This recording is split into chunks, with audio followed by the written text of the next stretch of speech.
आज हम करेंगे exercise 5.3 question number 11।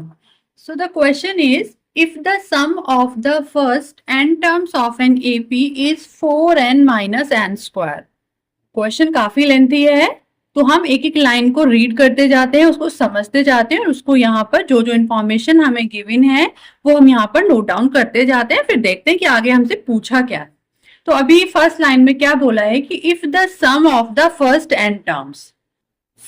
N terms का जो सम है वो आपको कितना गिवन है, 4n minus n square. First line में अभी हमने इतना ही रीड किया है और वही हमने नोट डाउन कर लिया है। अब आगे पढ़ते हैं कि आगे उसने क्या बोला। What is the first term, हमें उस एपी की सीरीज की फर्स्ट टर्म फाइंड करनी है, दैट इज S1। अब आप सोचेंगे कि मैम कभी तो आप कहते हो कि फर्स्ट टर्म ए होती है, कभी कहते हो A1 होती है, कभी यहां पर आ रहा है कि फर्स्ट टर्म इज S1। तो देखिए फर्स्ट टर्म जो है, जैसे ये टर्म्स होती हैं, कभी हम ये लेट कर लेते हैं, कभी हम ये लेट कर लेते हैं। तो देखिए चाहे हम ये लेट करें या ये लेट करें, अगर आपको फर्स्ट टर्म का ही सम करके पूछा जाए तो भाई इसके सम को आप S1 ही तो कहेंगे, और S1 कितना आएगा, ये डिजिट खुद से आएगी, द नंबर इटसेल्फ।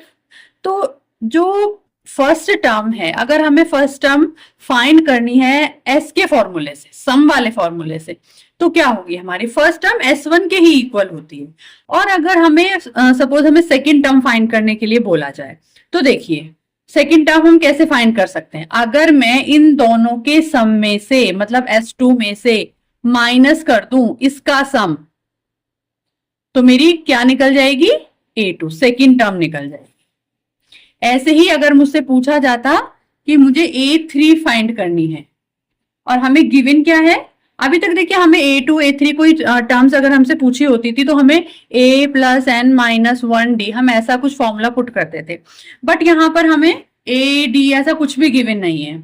सो हमें क्या गिवन है, हमें सम गिवन है फर्स्ट एन टर्म्स का। अब भाई जो भी चीजें इसने पूछी हैं वो हमें इसी का यूज करके फाइंड करनी है, सम का ही फॉर्मूला से फाइंड करनी है। तो अगर हमसे पूछा जाए सपोज A3, तो हम दिमाग लगाएंगे कि भाई A3 कैसे फाइंड होगा। अगर हम इन तीनों के सम में से माइनस कर दे इन दोनों का सम, तो यही तो डिजिट बच जाएगी। तो वेरी स्मार्टली हम क्या करेंगे, A3 टर्म को भी फाइंड कर सकते हैं, क्या, S3 माइनस S2 करके। तो अगर ये चीज आपको क्लियर हो गई है तो आप ये क्वेश्चन इजिली कर सकते हैं। तो देखिए अब सबसे पहले हमें क्या फाइंड करना है, what is the first term, that is S1। S1 find करना है हमें, S1। आपने कुछ नोटिस किया कि यहाँ N लिखा हुआ था, यहाँ पर 1 लिखा है, S दोनों में सेम है, ठीक है। N की जगह 1 लिखा हुआ है ना, तो हम भी यहाँ पर N की जगह 1 लिख देते हैं। 4n की जगह 1 माइनस 1 का स्क्वायर, 4 माइनस 1, तो आपकी S1 कितनी आ गई, 3। पहला आंसर आ गया हमारा, दैट इज S1। आप क्वेश्चन ने क्या पूछा, what is the sum of first two terms, पहली टू टर्म्स का सम। पहली टू टर्म्स का सम क्या होगा, S2। ये भी बहुत इजी लग रहा है हमें क्योंकि ये भी सेम ऐसा ही है, बस n के प्लेस पर क्या है, 2 लिखा हुआ है। तो चलिए इसमें हम n के प्लेस पर 2 लिख देते हैं। 4 इंटू 2 माइनस 2 का स्क्वायर, 4 इंटू 2 8 माइनस 4, S2 आ गई हमारी कितनी, 4।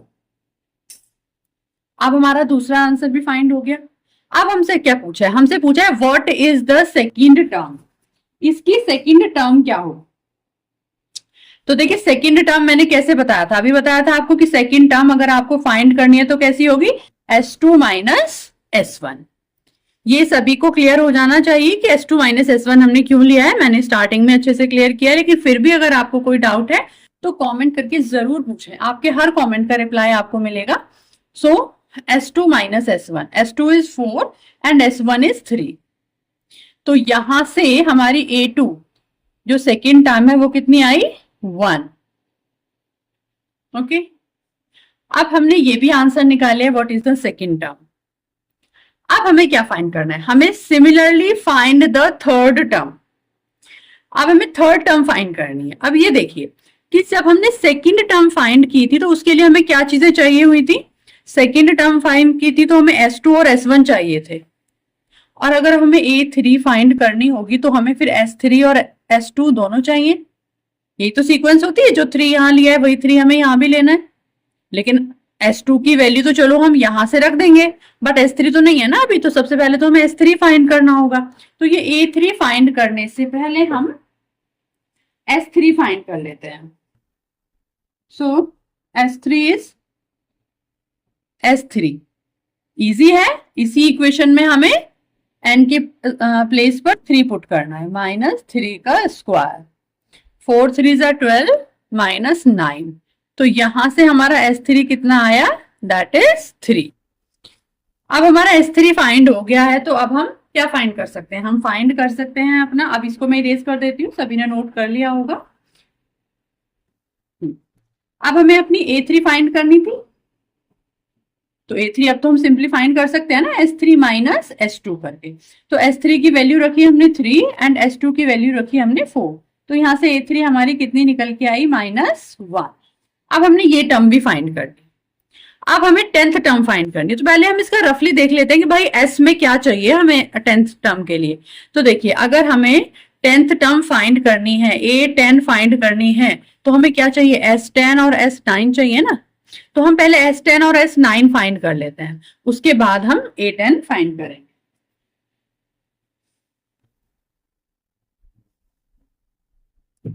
सो A10 कैसे फाइंड होगी, S10 माइनस S9, साथ साथ ही कर लेते हैं, कोई नहीं। S10 कैसे निकलेगा, हमारी ये कौन सी इक्वेशन थी, ये थी ना, हमने यहां से इरेज कर दिया ना, बट क्वेश्चन में तो है हमारे पास इक्वेशन। इसमें हमें अगर S10 फाइंड करना है तो यहाँ 10 ही तो रखना है हमें 4 के प्लेस पर, 4 × 10 माइनस 10 का स्क्वायर। ये तो हो गया आपका S10 माइनस S9, तो 4 × n के प्लेस पर 9 माइनस 9 का स्क्वायर, इस तरह से किया। सो 40 माइनस 100 और माइनस यहां से 9 4 जा 36 माइनस 9 9 जा 81।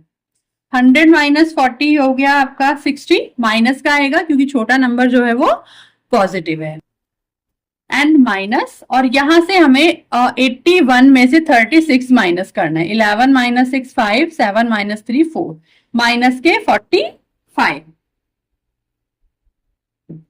सो -65 प्लस 45, तो यहां से हमारी A10 कितनी आएगी, A10 आएगी हमारी यहां से माइनस, यहाँ सॉरी यहाँ 60 है, 65 नहीं है 60 है, -60 प्लस 45, तो यहां से हमारी A10 आई -15। आई होप सभी को क्लियर हो गया होगा। अब हमें नेक्स्ट क्या फाइंड करना है, इसमें हमें फाइंड करना है, देखिए हमें थर्ड टर्म भी फाइंड कर लिया, 10th टर्म भी फाइंड कर लिया, now we have to find nth term. तो अब हम nth टर्म फाइंड कर लेते हैं। अब nth टर्म फाइंड करने के लिए पहले देखिए, थोड़ा सा ध्यान दीजिए कि जब आपने 10th टर्म फाइंड की थी तो आपने क्या किया था, S10 माइनस S9, मतलब जो यहां लिखा था वही हमारा यहां लिखा था, और यहां पर हमारा एक कम लिखा हुआ था।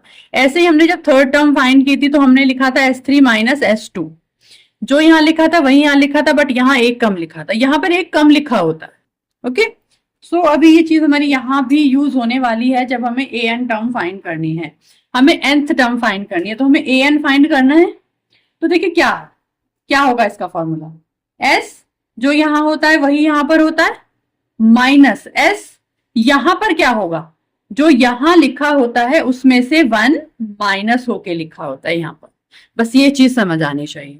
सो Sn की प्लेस पर हम ये पुट कर दें, ये Sn की तो वैल्यू थी, हमने यहां पर पुट कर दी 4n माइनस n माइनस। अब देखिए जहां जहां n है वहां पर हमें क्या पुट करना है, n माइनस 1।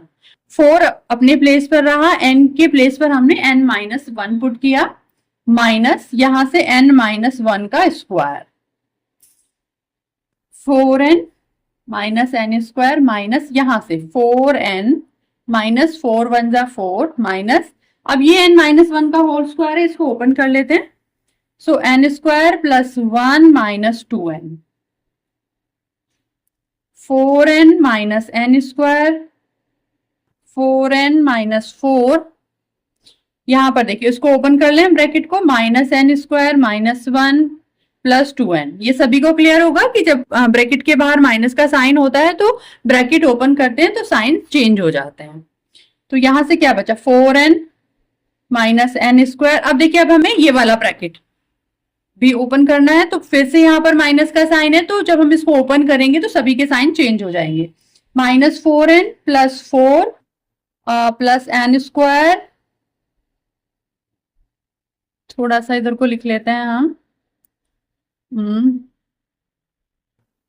थोड़ा सा ऐसे लिख लेते हैं, 4n माइनस एन स्क्वायर। अब हम ब्रैकेट ओपन करते हैं, minus 4n plus 4 plus n square plus 1 minus 2n। सभी के साइन हमने चेंज कर दिए। अब देखते हैं कि कुछ क्रॉस तो नहीं हो रहा है, हो रहा है जी। Minus 4n plus 4n minus n square plus n square.